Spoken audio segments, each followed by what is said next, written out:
High guys, welcome back to my YouTube channel. तर आज आम्ही चाललो आहे मंदिरात, सटवाई देवीच्या मंदिरात।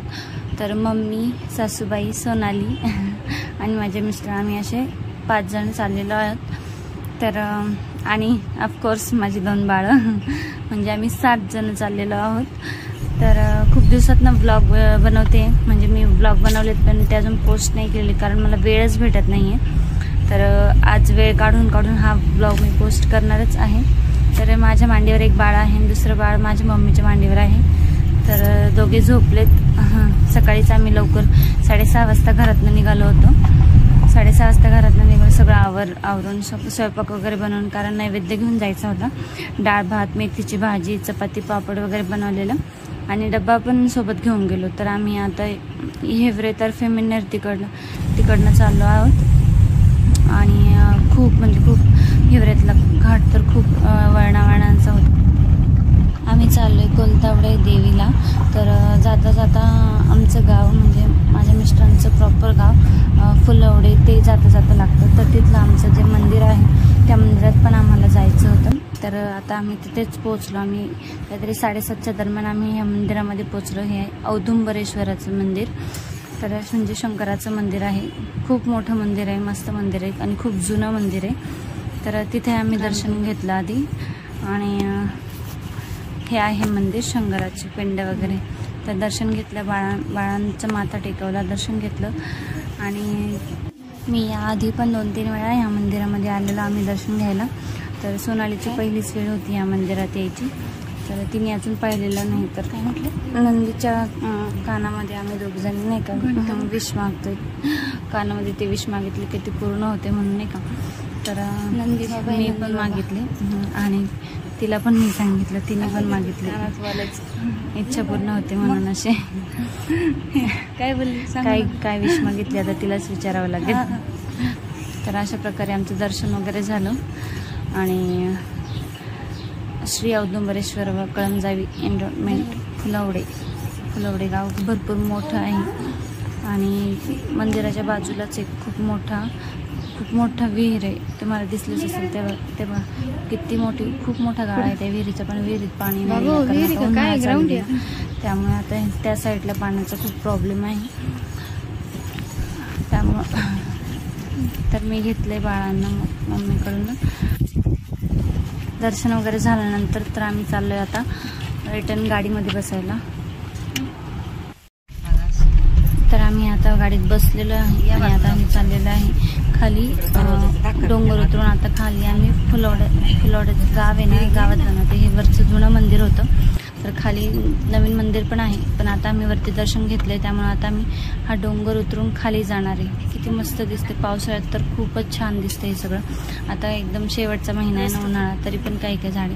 आणि हा रस्ता खराब आहे, थोडासा खराब आहे खाली उतरतपर्यंत, नंतर मग चांगला। तरी हे जे दिसते ना लांबून, हे आहे डेंबे धरण दिसते। आणि हा रस्ता पण खूप अवघड होता नाही का चालवायला, गाडी चालवायला। बाळांना देवीच्या पाया पडायला न्यायचे, त्यासाठी बाळांना पण सकाळी 6:30 वाजता आंघोळ घातली। तर तुम्ही कधी या साईडला कधी आलेले आहात का नक्की सांगा कमेंट करून। तुम्ही पाहिलंय काय? डेंबे धरणाच्या साईडला कोलतावडी देवी म्हणून आहे, तिकडे चाललोय आम्ही। तर किती मस्त दिसते वातावरण, नाही का, असं झाडे जंगलातून गेल्यासारखं एकदम असं फील येतंय। समोर एकदम असं धरण वगैरे। तर हे खालचं मंदिर आहे, म्हणजे हे नवीन मंदिर आहे। तर आम्ही काही इथे थांबलो नाही, कारण आम्हाला उशीर झालेला होता, कारण आम्हाला 11 वाजेपर्यंत रिटर्न यायचं होतं। कारण 11:15 वाजता अमावस्या लागत होती ना, तर त्याआधी आम्हाला घरी पोचायचं होतं। तर आम्ही थांबलो नाही मग या मंदिरात, आम्ही पुढेच गेलो डायरेक्ट। रस्ता पण खूप म्हणजे नाही का, रस्त्याचं काम झालेलं होतं, पण नाही का खूप वळणे एकदम असं उतरताना डायरेक्ट उतार होता असा, काही ठिकाणी चढायला पण खूप वळणे होती। रस्ता पण खूप डेंजरस होता। मी आलेले या रस्त्याने 2-3 वेळा बऱ्याचशा, पण तरी पण नाही का रस्ता तर खूप हे होता। आता आम्ही आलेलो धरणाच्या जवळ आलो नाही का, हा धरणाच्या जवळचा रस्ता आहे. हे काठोकाठ धरण भरलेलं असतं, पण आता उन्हाळा असल्यामुळे नाही का धरणाला पाणी कमी आहे. डिंबे धरणाला ही सगळी सागाची झाडे तिथं साईडने, आणि काठोकाठ धरण भरलेलं असतं. परंतु आता उन्हाळा एकदम शेवटचा महिना चालू आहे ना, आता मे महिना, तर आता पाऊस पडल्यावरती पुन्हा धरण भरेल. तर इथे या धरणामध्येच आमचं घर सुद्धा, म्हणजे माझ्या मिस्टरांचं घर ह्या धरणामध्ये गेलेलं, त्यामुळं आम्हाला दुसरीकडे शिफ्ट व्हावं लागलं नाही का. ते दाखवत होते इथं घर होतं असं तसं सगळं. तर आता आम्ही चाललोय, अजून आता जवळच आलेलो आहे पूर्ण, म्हणजे धरणाच्या आम्ही त्या साईडनं आलो ना, तिकडच्या साईडनं वरतून फुलवाड्याकडून उतरून आलो ना, तर पूर्ण एक राऊंड मारून त्या धरणाच्या भिंतीच्या त्या साईडनी कोलतावड्याची देवी, तर तिकडं जाणार.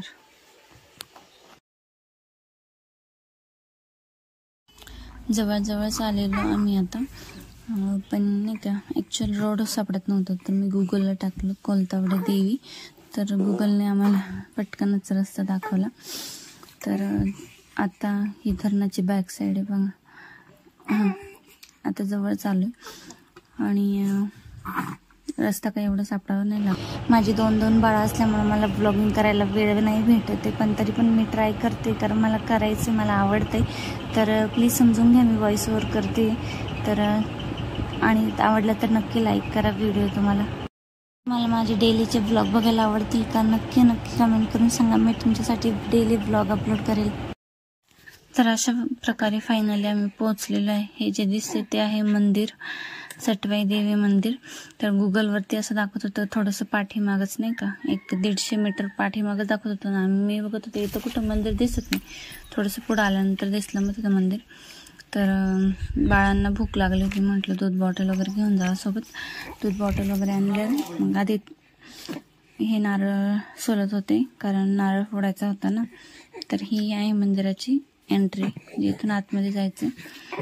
आणि तर बाळांना भूक लागली, म्हटलं आधी त्यांना दूध पाजावं मग पूजा करावं. तर सोनाली माझ्या आधी पुढे आलेली. तर बाळांचं दूध वगैरे पिऊन झालं, आता आम्ही पूजा करतोय दोघांना पण.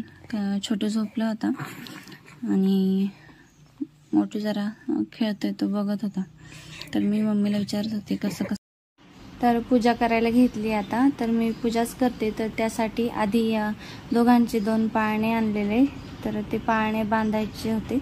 तर त्यासाठी मी धागा वगैरे घेतला आणि बांधते. पाळणा बांधायचा आहे. तर माझी मम्मी आणि सासूबाई मला जसं सांगत होते तसं नाही का, तशी मी पूजा करत होते. तर आता पाळणे बांधते मी. त्या साईडला ती काठी आहे ना, तिकडं तसं तिथं बाकीच्यांनी पण बांधले आणि तिथंच मम्मी जाऊन ते दोघांचे 2 पाळणे बांधले. आणि तोपर्यंत अगरबत्ती वगैरे नारळ वगैरे सोलून आणले माझ्या मिस्टरांनी.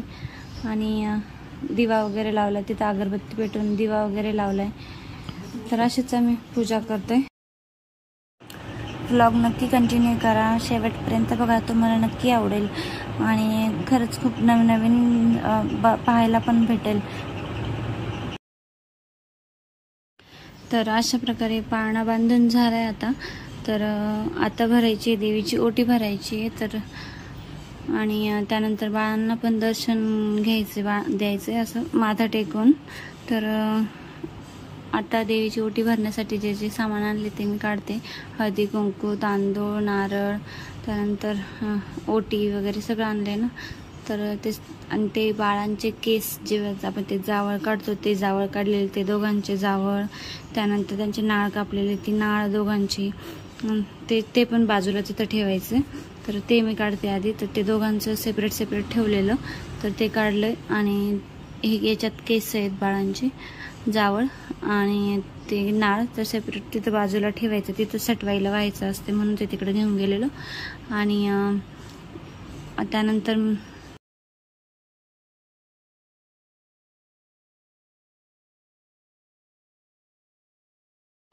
माझ्या मिस्टरांनी नारळ फोडून आणले. तर ते नारळ फोडून त्याचा पहिल्यांदा प्रसाद देवीसमोर ते नारळाचे तुकडे ठेवले 5 त्यांनी. आणि मी पण मग ओटी भरायला घेतलेलं सामान ताटामधलं ते आता देवीची ओटी भरते. देवीची ओटी भरायची आणि झालं. मग आता ओटी भरली.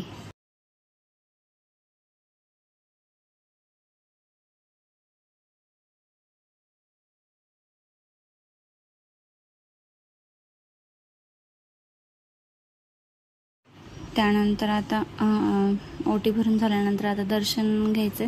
तर आधी एका बाळाला म्हणजे मोठ्या बाळाला दर्शन देते. आधी त्याचं माथा टेकवते. तर त्याला त्यांनी अंगारा कुंकू वगैरे लावलं मिस्टरांनी आणि आता त्याचा माथा टेकवायचा आहे, दर्शन देते. त्याचं झालं. त्याच्यानंतर छोटू होता त्याला पण आता दुसऱ्या बाळाला दर्शन देते, माथा टेकवते दुसऱ्या बाळाचं सुद्धा. तर अशा प्रकारे दोघांचंही व्यवस्थित असं दर्शन झालं. बाळांनी काही त्रास दिला नाही आणि त्यांनाही काही त्रास झाला नाही. मेन म्हणजे तर त्यांनाही प्रवास वगैरे व्यवस्थित झाला त्यांचा सुद्धा. आणि त्यानंतर आम्ही दोघांनीही दर्शन घेतलं देवी यायचं आणि नैवेद्य ठेवले. तर सकाळीच आम्ही उठलो होतो ना, तर नैवेद्य घेऊन यायचं होतं ना, तर नैवेद्य वगैरे ठेवले आणि अशा प्रकारे दर्शन खूप छान झालं. आणि तुमच्याकडे पण असं करतात का बाळांचं? तर नक्की सांगा कमेंट करून की तुम्ही पण अशी पूजा वगैरे करता का सटवाई देवीची. आणि तुम्ही पण केली का अशी पूजा, म्हणजे तुम्ही पण गेले का कोलतावडे देवीला सटवाईला? तर नक्की सांगा कमेंट करून. तुमच्याकडे कशी काय प्रथा असते, काय रीती असतात नक्की सांगा. आणि तुम्हाला माझा ब्लॉग कसा वाटला ते पण सांगा. आणि आपल्या चॅनलला सबस्क्राईब करायला विसरू नका. तर आम्ही काहीतरी 8:30च्या दरम्यान तिथून तिथे पोहोचलो आणि 8:30 नाही 8:15च्या दरम्यान पोहोचलो. तर अर्धा एक तास पूजा वगैरे केली. बाळाचा मस्त खेळत होते तिथे मंदिरात. आम्ही बराच वेळ बसलो, अर्धा पाऊण तास.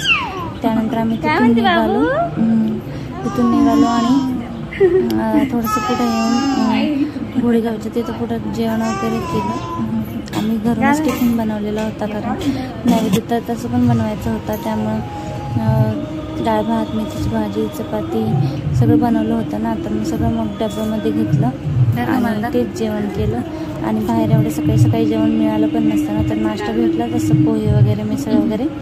तर आम्ही जेवण पण केलं आणि लवकर 10 वाजता निघालो तिथून. 1-11च्या दरम्यान आम्ही घरी पण आलो रिटर्न लगेच. तर थँक्यू.